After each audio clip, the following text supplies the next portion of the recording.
This is lesson number 14.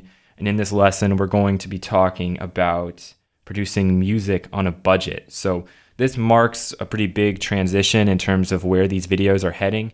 So far, if you've been following along, you'd probably realize pretty quickly that you haven't really needed to have a digital audio workstation. You haven't had to open anything up really. And you can kind of just follow along with what I'm doing. And hopefully in all of the videos, if you've been watching them all, you've gotten at least something out of them. You're going to realize very quickly that all of this stuff builds on itself very quickly. And having some of these fundamentals and theoretical stuff down means that you're going to start to see the practical application of those topics. So we've already had 14 videos and we've gone for about 7 hours and we've just gotten started. We've just scratched the surface. And finally now, I'm sure many of you have been waiting for it, we're going to start talking very practically and very hands-on. I did want to mention as well that as we go through these things, what I'm going to do or what I'm planning to do is kind of offer up challenges as we go along. As in, I'm going to show you a ton of concepts and stuff, and then I'm going to put a challenge out there and feel free to attempt to do what it is I'm also going to do. And I do hope people will share links to SoundCloud or whatever. I have my own philosophies about producing music and the logic behind it, which I'm not going to go into in this video.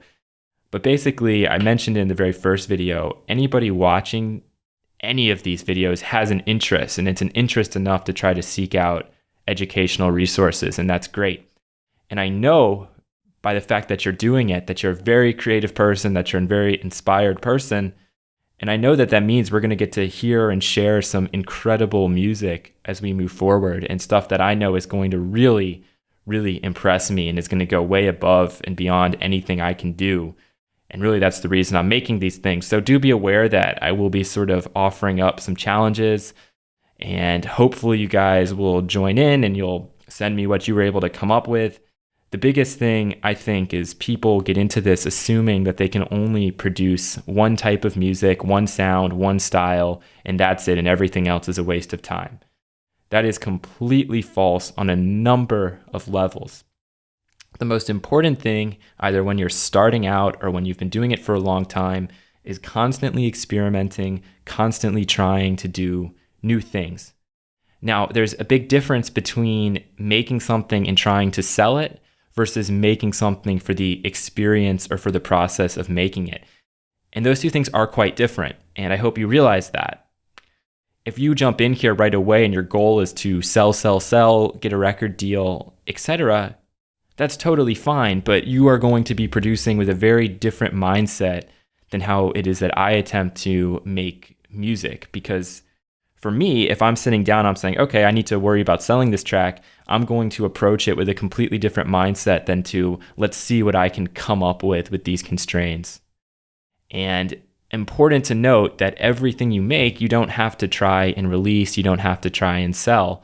And the majority of stuff that you work on, you're not going to release and you're not going to try and sell. But by going through and doing all of these experiments and stuff we're going to do, it's going to help you find a sound, because you're going to realize that with all the stuff you're doing, you're going to start finding yourself doing things repetitively and coming up with things that may sound quite similar, which is great. It means you're on your way to finding that particular sound, but there's no rule saying you can only produce one thing or this, that, or the other. And at some point, we'll probably have a challenge of trying to make something that sounds very much like a pop song we hear on the radio today. So I did want to mention all of those things up front, and now we can finally get into this lesson. And in this lesson, we're going to be talking about producing music on a budget. And before doing this, I read a number of articles on the topic, and I disagreed very fiercely with most of them, and you're going to understand why in a second, but I want to cover this now because we're into the point where you need to have something to be ready to move forward. And I want to start by saying that, when we begin this journey, we're all hobbyists to one degree or another. You don't just sit down and say, okay, this is me, this is my profession, I'm doing it. No, it always begins as a hobby for every single person, and we all start out treating it like a hobby or something that we just like to do in our spare time. And the tough question for any hobbyist is always, what do I really need to get better? And what stuff can I skip? And in this video, we're talking about software and hardware and trying to answer those questions. And as a hobbyist, it's very easy to become that guy who's just the super crazy gear obsessed person who spends hours and hours looking at different pieces of gear and not actually making music. I mean, we've all probably been there and done that to some degree. And the last thing I want to say is that these are just my opinions, just my philosophies, and you don't have to agree. That's totally fine if you disagree with some of the things I'm saying, but I'm hoping that you can learn from some of the mistakes I feel like I've made, having begun this a few years ago, having bought stuff, a number of years ago. So let's start with the one thing that you need. There is only one thing you need, and that is a digital audio workstation. Preferably, you'll get one that has some built-in instruments that you can learn on and maybe a few samples here and there to get you started. But you really don't even need that. And we already looked at and talked about Audacity. Really, if you have just a number of samples and stuff on your computer, whatever those samples are, you have the ability to make a track and to make music like that. Is that going to be the easiest thing in the world? Absolutely not. But you can still make music. It's just that simple. From GarageBand to Pro Tools, all digital audio workstations offer something a little bit different.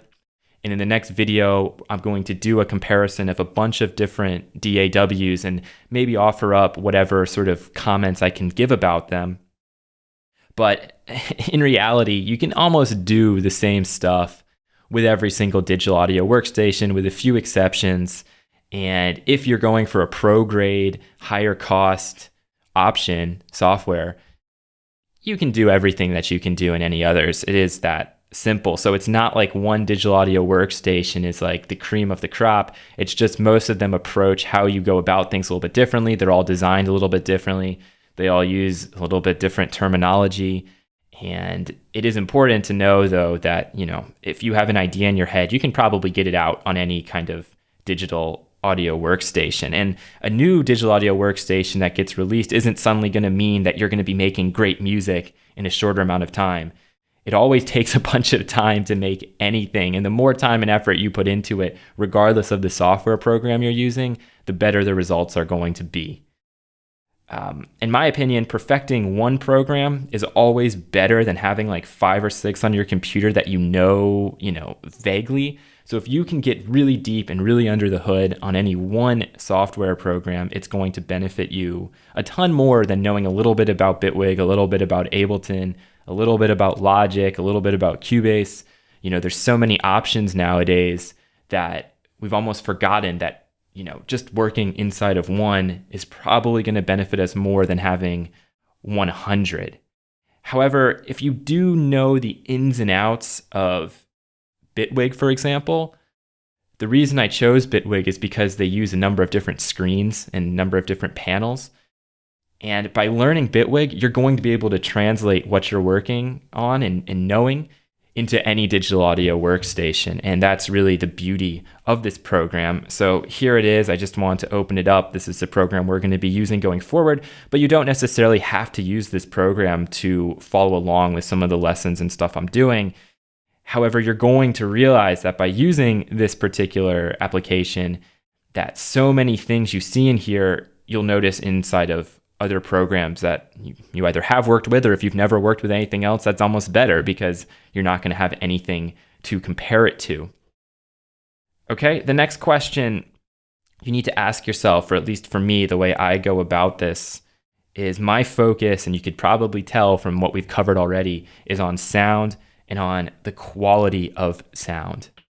So it doesn't make sense to get a digital audio workstation, have your computer all set up, and then you buy like a $600 controller without first having, the ability to play back what you're making as cleanly and as accurately as possible. So in my opinion, whatever extra budget you have after buying a digital audio workstation, the very first thing to start to think about is the quality of sound. If your goal is to make music, you need to hear those sounds that comprise the music as best as possible. And so my recommendation is to take whatever money you have and spend it on a good set of headphones.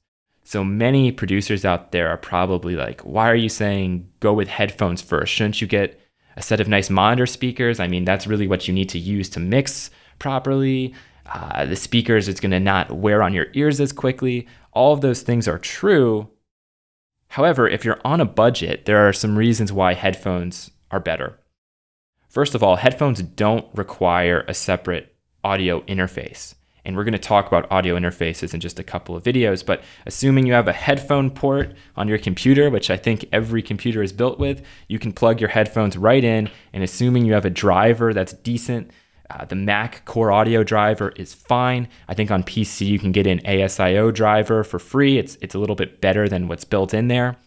But you have the headphone port, you can plug your headphones in, you're good to go. And the beauty of that is that the response of your headphones is going to be about the same everywhere. So you don't have to worry so much going from room to room, or if you're on the bus, which I'm not sure how easy it would be to produce music on the bus, but let's say you're on a plane or you're on a bus and you want to make something, you can use your headphones and it will be fine. It will be the same as when you were working in your bedroom or in the kitchen. And it's hard to screw up wearing headphones for accuracy. As long as you put them over your ears, you're pretty much good to go, and they're calibrated to how they're supposed to be calibrated. The thing I would say is when you do get to a point where you might have actual monitoring speakers, it's really easy to screw up how you set those up. And so you can actually have a really nice set of expensive monitoring speakers, but the fact that you haven't quite positioned them right is going to render them useless, or it's going to cause you serious problems. And right now, our focus shouldn't be on all of these technical things in room acoustics. It's about making music, but making sure we can hear those sounds as best as possible. Avoid ear candy headphones for making music. For listening to music, ear candy headphones are totally fine. And what do I mean by ear candy? I'm talking about the headphones that give you that really unnatural boost in the low end.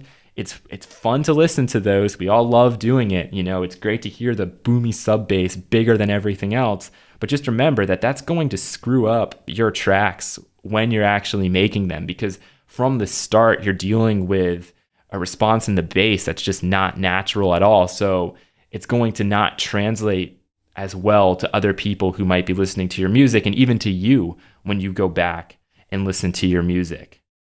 So if you can, always check the frequency response of your headphones online and just kind of look and see where things are being boosted, where things are being cut. We've already covered the Fletcher-Munson curve, so look at the headphone frequency response in relationship to that. We talked about the Yamaha speakers and how that frequency response really impacts the sound and will force you to work harder to get something to sound good. But by doing that, your mix is going to sound good on pretty much any sort of system you play it on. Every set of headphones is different. That is key. And you probably are already well aware of that if you've used iPod buds and then you've put on maybe a pair of the Beats by Dr. Dre, or you got a pair of Sennheisers, whatever you've got. You're going to notice that no two headphones are exactly the same, and you really need to learn your set of headphones. So again, just like not buying a ton of different DAWs is super practical to only learn them a little bit, same thing is true with headphones. I say get one set of headphones and try to learn those inside and out, and you'll become very aware at a certain point of what sort of frequencies sound good or don't sound quite right in your headphones, and then you can react accordingly to that, which is great. Obviously, it's tough if you don't have anything to compare it to, but still, learning that one set of headphones is better than working with 10 different, 10 different playback devices when your focus is on making music. So just as an example, I just went into Amazon and I searched for mixing headphones. Okay, I don't really know. I can't tell you if these are any good or if they're bad, but I mean, $40, I can pretty much guarantee you that these are going to have a pretty full range frequency response. So from 20 hertz to 20,000 hertz, which is what you're looking for. Lots of stuff out there. I'm not saying use Amazon per se, but just a good way to search and look at different things. You can obviously read comments that people have, but also try to search out and look for that frequency response curve. What am I using right now? I'm using the Sennheiser HD380 Pros. They took me a little while to get used to, but I've had them since November and they've suited me quite well. I actually think I bought them used and I got them for $70 or $80. So pretty cheap, not super expensive. And so far, so good with these headphones. And if you wanted to see, here is like the frequency response of them. So there's a little boost here around that 1 to 2K region, and then a big cut at 2.5, which I didn't really realize, but I guess it is there. And a pretty clean and even bass response for the most part. So it's not like my bass is overpowering my mid end or even my highs. So I'm quite happy with these headphones. They do the trick for me. But obviously, you guys can search out and grab whatever you want. They don't necessarily have to be super expensive, but just as long as they give you that full equal frequency response curve, you should be good when you're making your own sounds, that you'll be able to hear everything you're doing. If anybody has any recommendations, you can feel free to leave those in the comment section below. So let's move on to the extra stuff. The stuff that they try to sell you until the cows come home. It's like every single little hardware piece is going to turn you into the next Avicii, right? I'm focusing specifically on MIDI controllers, but really extra stuff could be a lot of things, and we'll talk about that in a minute. So in my opinion, if you're producing music on a budget, here's what you want to do. Get your digital audio workstation, which we're going to compare different ones in the next video, and then also be conscious about what you're listening to or how you are hearing what it is you're making. And that's really all you need. At the most basic level, before investing any more money, just go with that. And you're going to see how, for me, it makes sense to build up a bigger collection. But I want to talk about these MIDI controllers and stuff right now because online, it's like every time there's produced music on a budget, they include these same few devices, and most of which are not going to be that useful to you.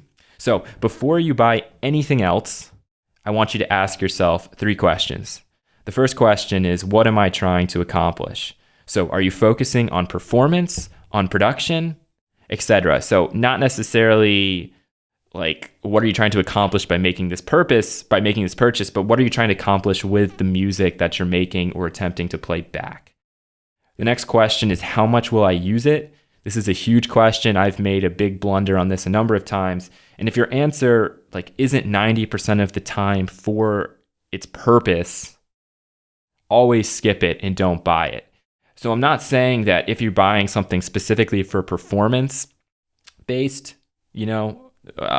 music, if you're performing it, then that's where you get that 90%. Every time I perform, I will almost always use this. Or every time I'm just making music, I will always use this. If you're on the road, that's a little bit different. But if you're sitting down working and you have access to the controller, will you use this 90% of the time? And the last question that you should ask yourself is, how much fun am I having? And the only reason I bring this up is that there will be times when you kind of hit a wall and making music isn't a whole lot of fun. At that stage, if you have a little bit of extra money to spend, it's not always a bad idea to add what should be a unique controller or unique piece of hardware to your toolbox. Okay, so let's look at a few of these and kind of run ourselves through and ask the questions that we have. And the other thing I should say is, if you are having a ton of fun already, don't worry about buying a controller. You know what I mean? If it's all working for you without it, then what's the point of getting one if things are already going so well for you? So the first thing I want to show you is this Akai Professional LPD8. I actually have one. It's sitting in front of me right now. You can get these very, very cheap. New is $69, but you can get them much cheaper than that. I've been lucky enough where actually the pads and the knobs all still work, which normally on these little guys, you can have some issues with that. So in my case, if I was going to say, what am I going to need this for? There would be a few reasons I would get this. For me, the great thing about having this is that I have access to these 8 knobs. They're not the greatest 8 knobs in the world, but it's easier for me to control 2 knobs with my hands as opposed to using the mouse and trying to do 2 things at once. It's not really possible. Do I use these pads at all? No, I have never used the pads. I've only used this to turn knobs. So even so, it's really not that important for me. But I do use this most of the time I'm working and trying out new ideas and morphing sounds. Again, you can find this for much cheaper than $69. So for me, this is a good idea. This is something that's usable for me and that I do use most of the time. Here is the Korg Nano Control 2, and for some of you, this might be very useful because it allows you to control the levels on your meters with your hands and with sliders. Now, this is not going to be useful for me because since I've started, I've only and always changed levels with my mouse. I just have always done it that way, so even if I own this, I wouldn't use it at all. And so for that reason, it wouldn't make sense for me to buy something like this, but it might make sense for you. And you could use this in a live performance situation as well, where you need to be changing the levels on multiple things. And if you want your hands off the computer, I can see how using something like this would be quite helpful to you. I want to go through and make a few closing points here. And you're going to say, why haven't you talked about any keyboards yet? Well, I'll talk about that in just a second. But the first thing I want to say is that you get what you pay for. And this has happened to me a number of times. If you buy something really cheap, don't be surprised if it's made really cheap. The cheaper the stuff, the more likely it will break the day after the warranty expires. And that's happened to me a few times. I've gotten a few of these like small mini controllers and I've probably ended up paying like $300 for them. And this was also when I was much younger and pretty naive and stupid, only to have them break on me or like lose functionality pretty quickly. And oftentimes it was after the warranty expired. So it was just like a piece of junk sitting around and I wasn't even using it at all. Most controllers are all going to do similar things. Okay. So they might release newer models of things, but it may not really mean it's any more useful than something else. All of these are using MIDI data in like the MIDI language. So what one MIDI controller does, odds are another MIDI controller is going to do. So just because they advertise each time a new product comes out that it's the end all be all and it's super unique, you really need to think about whether or not it's something that's very new, something genuinely cutting edge, and how much it's going to help you. eBay is your friend. For example, I just searched 30, 40 minutes ago, MIDI controller as an example. And here's an Oxygen 25 MIDI controller that comes with knobs and pitch bend wheel and stuff. And I think this is actually a bigger keyboard. So it's not like one of those mini keyboards where you can't even really play on it. And it went for like $32 with probably like a $10 shipping cost. So imagine you could grab something like that for $42 and you already have 8 knobs, a few different buttons, and a keyboard. You know, it's not like this is any worse than a different keyboard that's come out just in the last year. I'm not sure if it has like aftertouch and stuff, but you don't really have to worry about that for now. So if there is something you find that you really like, do the research on it, see if there's older models or older versions available, and then check out eBay for it, because oftentimes you're going to find that you can grab it on eBay for much less. Okay, did just want to bring that up for you guys. Here's my own philosophy in sort of buying things now when I do buy things. And here's how I kind of go through my checklist. So the first thing I always focus on is sound, followed by performance, followed by practice. I always think about sound first, meaning if I have the money to spend, I always think, what can I do to improve the quality of sound? And that could be something like adding a synthesizer to my collection, like add something hardware and analog, add something unique that's going to give me sounds that other people can't generate, right? That could be something that counts as sound. Also, if you're working in your room, you know, how can I make my room sound better? How can I get that even frequency response across the place I'm in? We haven't talked too much about that, but, you know, we will, obviously, as we move forward and get a little more advanced. The next thing I think about is performance, i.e., if I need to perform a piece of music, do I need something besides just the computer? And a lot of times the answer is yes. A lot of times you might only need something as small as that little Kai 8 knob device, but at other times you need something a little bigger. You need to have the flexibility to do more. Okay? And the last thing I think about is practice. So the day-to-day of making music. In that day-to-day process, you really don't need a controller to make good music. So make sure when you reach the practice stage and you have that money in your budget to really think about just how useful something will be. So for example, I have a monitor that I've added that I just had, like it's just a TV screen. And so for me, that's kind of in the practice stage, but it's quite useful. It's more useful to me to have a slightly bigger monitor that I can look at than to necessarily have another MIDI keyboard that does the same as the other MIDI keyboard I have that I, for some reason, think isn't as good. All right. Avoid magazines and tech blogs if you're very weak-willed.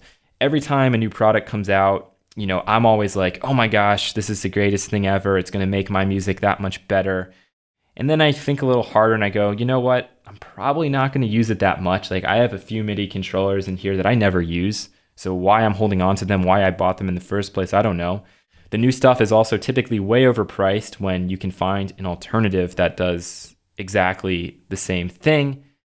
And the fact that I'm looking at like an advertisement or a promotion, you just always need to remember that there's a lot of marketing tactics that go into that. So they'll do a lot of things to get you really excited about it. They might show you some really cool functionality to it, but unless it's something you really need, don't bite the apple on that. And like I said before, you probably can find something quite similar, or you already have something and it can do pretty much the same thing.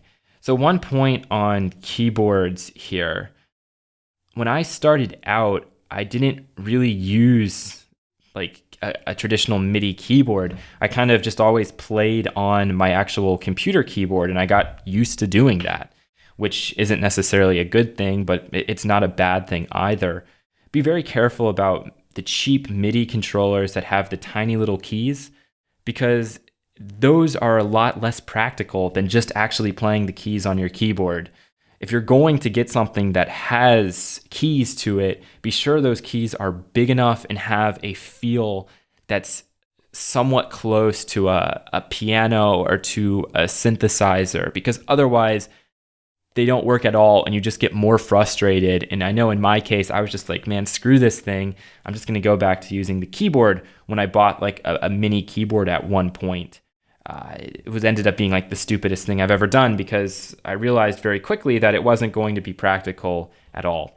So in case you're wondering what I have and what I use frequently, this is an Akai Professional MPK 25. It has some pads. It has a bunch of these continuous controllers. And the keyboard itself is very good because it has velocity sensitivity. It also has aftertouch to it. And so I do use this almost every single time I open up any digital audio workstation. It seems to work quite well with different programs. They have some templates, which I never use, but if that's your thing, they do have that. There's an arpeggiator in there.